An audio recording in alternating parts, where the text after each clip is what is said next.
Sige. Ito na. Kilala niyo ba kung sino yung tinutukoy namin? Kilala niyo ba kung sino yung nasa puso ninyo?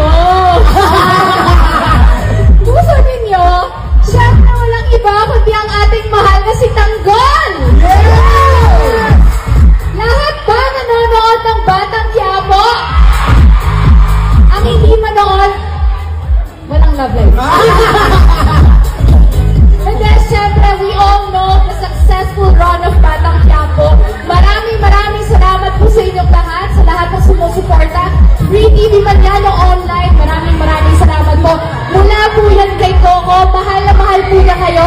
Pasensya na po kayo, wala lang po siya ngayon, busy lang siya sa prior work, pero kung nandito man siya for sure, mag-e-enjoy po sana siya na makasama muli kayo.